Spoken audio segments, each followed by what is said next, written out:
నమస్తే, నేను మీ సతీష్. కూటమి ప్రభుత్వం ఎన్నికల హామీని నిలబెట్టుకోవడంలో విఫలమైంది.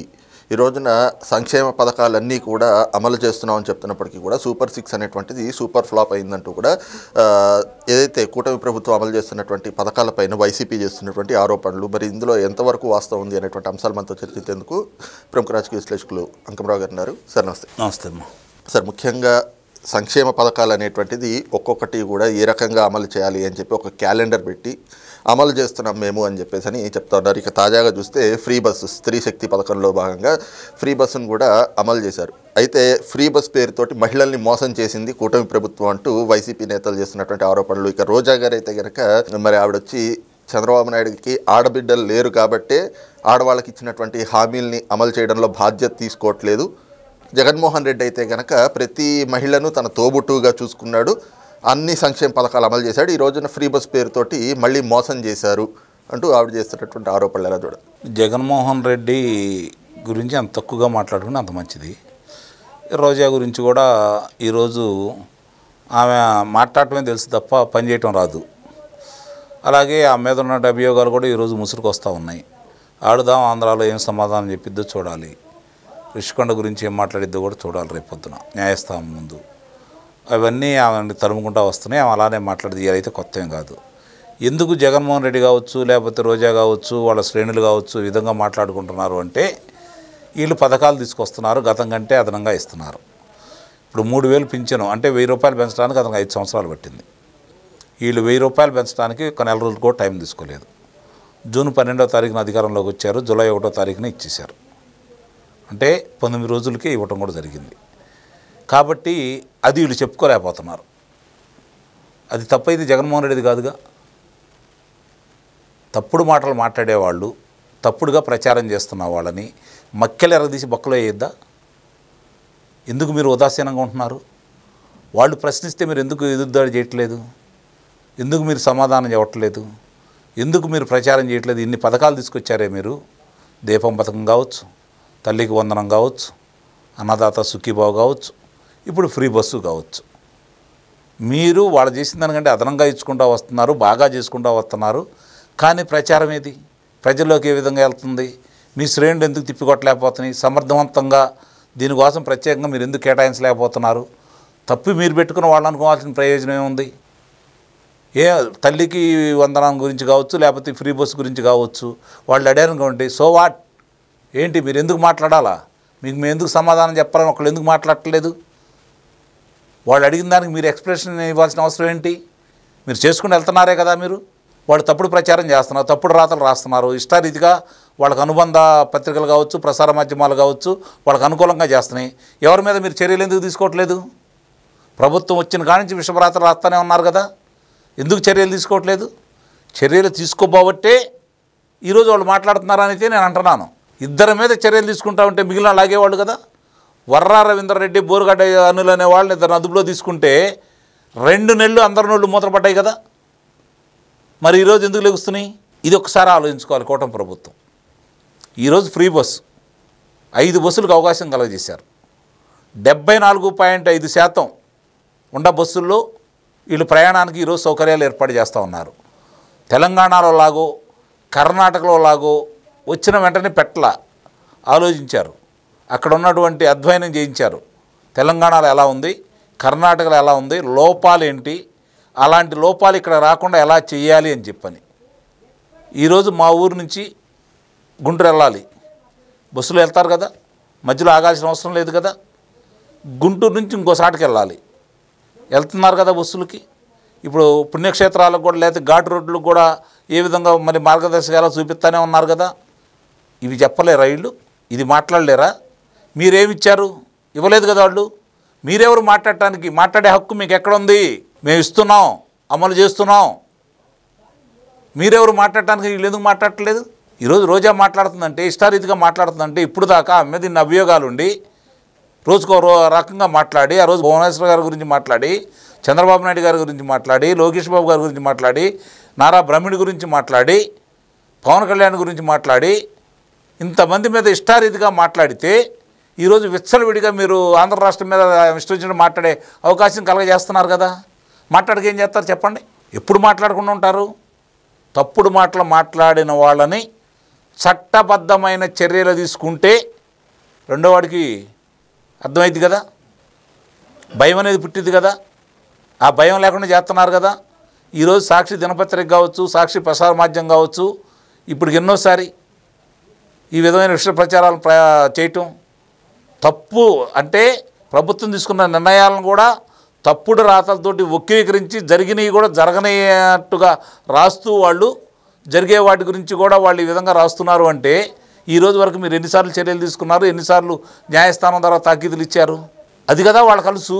అది ముందు ఎప్పుడైనా సరే ముందు మనం ఏం చేస్తామో చూసుకోవాలా.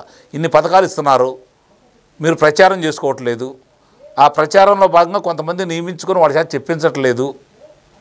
మొన్న వెళ్ళారు, ఓ రకంగా మీరు వెళ్ళే క్రమంలో వాళ్ళు కూడా వచ్చి మీ పథకాలకు వాళ్ళే ప్రచారం చేసినట్టయితే నేను భావిస్తున్నా. మీరు చేసేదానికంటే కూడా వాళ్ళు చేసిన హడావుడి వల్ల ప్రచారం వచ్చిందని అయితే నేను భావిస్తున్నా. అంటే ఈ రోజున ఫ్రీ బస్ అనేటువంటిది ఒక దిగువ మధ్య తరగతి కావచ్చు, లేదా పేద కుటుంబాలు కావచ్చు, లేదా కాలేజీలకు వెళ్ళేటువంటి విద్యార్థినులకి, పేద విద్యార్థినులు ఎవరైతే ఉంటారో వాళ్ళు ఈ రకమైనటువంటి వాళ్ళకి ఉపయోగపడాలి అని చెప్పి ప్రభుత్వం ఆలోచన చేస్తూ ఉంటే, పుణ్యక్షేత్రాలకు వెళ్ళడానికి వాళ్ళకి అవకాశం లేదు, ఈరోజు తిరుపతి వెళ్తామంటే మహిళలకు అవకాశం లేదు, శ్రీశైలం వెళ్తామంటే మహిళలకు అవకాశం లేదు, ఇది మోసం చేయడం అని చెప్పేసి అని ఈ ప్రచారాన్ని ఎలా చూడాలి? అందుకే నేను అంటుంది, వాళ్ళు విధి విధానాలు ఇంకా అమల్లోకి ఇప్పుడే మొదలుపెట్టారు, ఎలా సరి చేసుకోవాలో చూసుకుంటున్నారు. వాళ్ళు ఎవరు అడగడానికి అంటున్నాను నేను, అవకాశం ఎందుకు ఇస్తున్నారు అంటున్నాను నేను. ఈరోజు మొన్నటిదాకా ఏమన్నారు వాళ్ళు, మనం ఒక జిల్లా నుంచి ఒక జిల్లానికి వెళ్ళడానికి అవకాశం లేదు అన్నారు. ఈరోజు జిల్లా నుంచి వేరే జిల్లాలకు వెళ్ళడానికి అవకాశం ఉంది కదా, రాష్ట్రం అంతా అవకాశం ఉంది కదా, ఎక్కడికైనా వెళ్ళొచ్చు కదా. మరి వాళ్ళంటే తప్పుడు రాతలే కదా, దానికి సమాధానం ఏందని అడగరా?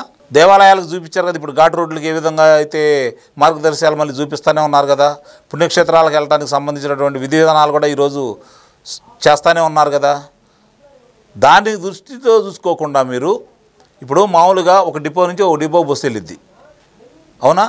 ఆ డిపో నుంచి ఇప్పుడు ఒక ఊరు నుంచి దగ్గరలో ఉన్న పట్టణానికి వెళ్ళాలంటే తక్కువ 30 రూపాయలు, ఎక్కువ అంటే 50 రూపాయలు. పలాస నుంచి శ్రీకాకుళం రావాలంటే 120 రూపాయలు, 110 రూపాయలే ఉంటుంది. వెళ్ళి రావాలంటే 250 రూపాయలు. ఆ మహిళలకు మిగిలినట్టే కదా. ఆ మహిళల చేత మాట్లాడించండి మీరు, వాళ్ళు ఏం సమాధానం చెబుతారో చూడండి, దాన్ని ప్రచారం చేయండి. కానీ మీరు మాట్లాడొద్దు, ఎంతమంది మహిళలు వెళ్తున్నారో వాళ్ళ గురించి ప్రచారం చేయండి. ఇప్పుడు నిన్న పొన్నూరులో ఒక కండక్టర్ ఏదో ఇబ్బంది పెట్టాడని చెప్పి వచ్చేసింది, వెంటనే చర్యలు తీసుకోండి. అంటే ఇంకా కొంత వాళ్ళ అభిమానులు ఉన్నారు కదా, లేరనేది మనం చెప్పలేం కదా. అధికారుల్లో ఉన్నారు, ఇంకా వాళ్ళ అభిమానులు అయితే ఉన్నారు కదా. మీరు ఎంత మంచి పని చేసినా వాళ్ళు విషయ ప్రచారాలు అయితే చేస్తారు కదా. చేసిన వాళ్ళ మీద చర్యలు తీసుకోండి, వాళ్ళు తప్పుడు మాటలు మాట్లాడితే. ఈరోజు మీరు అన్నట్టు ఫ్రీ బస్సు, మహిళలు వెళ్తున్నారు, స్కూల్ పిల్లలు వెళ్తున్నారు, ట్రాన్స్జెండర్లు వెళ్తున్నారు, వాళ్ళకు కూడా మరి ఆడమగ కానీ వాళ్ళకి అవకాశం ఇస్తున్నారు కదా, వాళ్ళకు కూడా అవకాశం ఇచ్చేసారు కదా. ఈరోజు నీకు ఒరిజినల్ కాపీ కావాలా, జిరాక్స్ కూడా యాక్సెప్ట్ చేస్తామని చెప్పండి, ఈ సమస్య అయితే రాదు కదా. వాళ్ళు ఏదో కొంక చెప్పాలని చూస్తున్నారు కదా. ఇప్పుడు ఉచితంగా వెళ్ళేటప్పుడు వాళ్ళు దాన్ని తీసుకుని వెళ్ళడానికి వాళ్ళకి వచ్చిన ఇబ్బంది కూడా ఏముంది? ప్రజలను కూడా అడుగుతున్నాను నేను, మీకు అవకాశాలు కలగజేసి ఎప్పుడు సద్వినియోగం చేసుకోవాలి కదా. మీకేం చెప్పారు?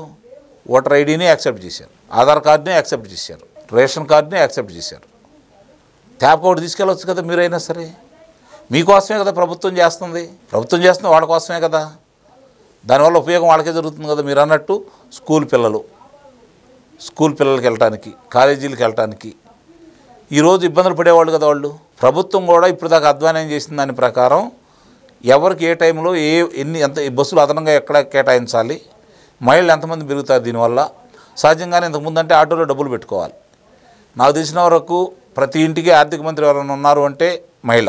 పెత్తనం ఎవరు చేస్తే, ఏ మహిళ చేస్తే, తల్లిలో, కోడలో, కూతురో, లేకపోతే మన అమ్మమ్మలో, నాయనమ్మలో ఎవరుంటే వాళ్ళు చేస్తే వాళ్ళకి ఎంత ఖర్చు పెట్టాలో, ఎంత ఆదాయం వస్తుంది, దేనికి ఖర్చు పెట్టాలో వాళ్ళకి తెలిసిద్ది.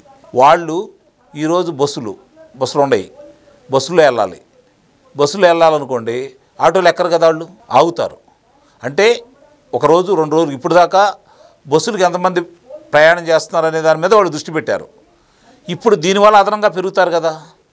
అది ఒక 4 రోజులు అయిన తర్వాత కానీ ఇదిగో ఇంత జనాభా పెరిగారు కాబట్టి అదనంగా బస్సులు వేయాల్సి వస్తుంది, ఇదిగో ఇక్కడి నుంచి ఇక్కడ బస్సులు వేయాల్సి వస్తుంది అని చెప్పి ఇప్పుడు కొత్త బస్సులు కూడా కొంటున్నారు కదా ప్రత్యేకంగా దీని గురించి, ఎలక్ట్రానిక్ బస్సులు. రెండోది, అదే మహిళల కోసం మొట్టమొదటగా కండక్టర్లుగా అవకాశం ఇచ్చింది కూడా చంద్రబాబు నాయుడు గారు ముఖ్యమంత్రిగా ఉన్న సమయంలోనే. ఈరోజు డ్రైవర్లకు కూడా అవకాశం ఇస్తూ ఉంటున్నారు. ఈ ఫ్రీ బస్సు వల్ల ఇంతమందికి ఉపయోగాలు జరుగుతూ ఉంటే, ఇంత డబ్బులు వెనకబడతా ఉంటే 2,900 కోట్ల రూపాయలు ప్రభుత్వం మీద భారం పడినా కూడా మహిళల కోసం కేటాయిస్తుంటే ఈ ప్రభుత్వం ₹1 కూడా కేటాయించకుండా, ఇలాంటి ఏమీ చేయకుండా వాళ్ళు ఇష్టారీతిగా మాట్లాడుతూ ఉంటే ఎదురుదాడి ఎందుకు చేయట్లేదు అంటున్నాను నేను. ఒకసారి మాట్లాడితే వివరాలు ఇస్తే దానికి సంబంధించినంత వరకు, రెండోది అదే ప్రయాణికుల చేత మీరు మాట్లాడిచ్చారనుకోండి, వాళ్ళ అనుభవాలు ఏంటి, వాళ్ళకి ఎంత మిగులుతున్నాయో చెప్తారు కదా, దాన్ని ప్రచారం చేయండి. ఇప్పుడు ప్రతి గ్రామంలోకి వెళ్ళినట్టే కదా ఇది.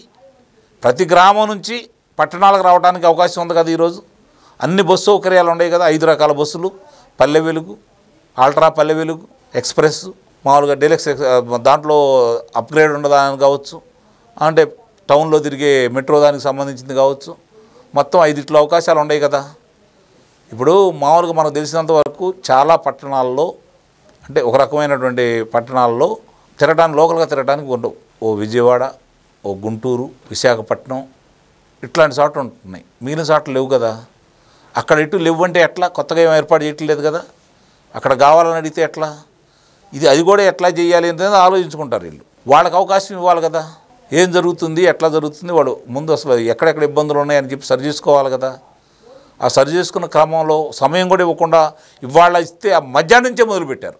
15వ తారీఖు ఇవ్వకుండా మధ్యాహ్నం నుంచే మొదలుపెట్టారు. అదే నేను అంటుంది, వాళ్ళు మాట్లాడేదానికి మనం సమర్థవంతంగా ఎంతవరకు తిప్పి కొడుతున్నారనే శ్రేణుల్ని, మీ శ్రేణుల్ని మీరు సమాయత్తం చేయకపోతే ఇలాంటివే మాట్లాడుతూ ఉంటారు వాళ్ళు. ఎంత చేసినా కూడా ప్రచారం కూడా కావాలంటున్న కారణం కూడా అదే. నేను ఈరోజు ఒక బడికి వెళ్ళే పిల్లలు కావచ్చు, కాలేజీకి వెళ్ళే ఆడపిల్లలకు కావచ్చు, ఎంత ఆదా అవుతుంది ఆ కుటుంబానికి ఆలోచించండి. ఈరోజు చాలకి వెళ్ళే వాళ్ళు కూడా ఉంటారు కదా. ఇప్పుడు దాకా ఆటోలో వెళ్తున్నారు. నాకు తెలిసి పల్లెటూరులో ఆటోలో వెళ్తున్నారు. మార్గ మధ్యంలో ఉండే చాలా కావచ్చు, అక్కడ దిగి నడిచి వెళ్ళేదానికి కావచ్చు. రేపు పొద్దున మహిళలు వెళ్ళారనుకోండి, ఎంత డబ్బులు మిగులుతాయి వాళ్ళకి. రెండోది, వీటన్నిటికంటే కూడా నువ్వు బాగా ఆలోచించు, రక్షణ దేంట్లో ఉంటుంది. ఆటోలో ఇప్పుడు ఎన్ని సార్ల యాక్సిడెంట్లు అవుతున్నాయి, ఎంతమంది ప్రాణాలు పోతున్నాయి, ఎంతమంది ఎక్కుతున్నారు, దాంట్లో ఎక్కి ఎక్కడ కూర్చోగలుగుతున్నారు, ఒకళ్ళ మీద ఒకళ్ళు కూర్చుంటున్నారు కదా.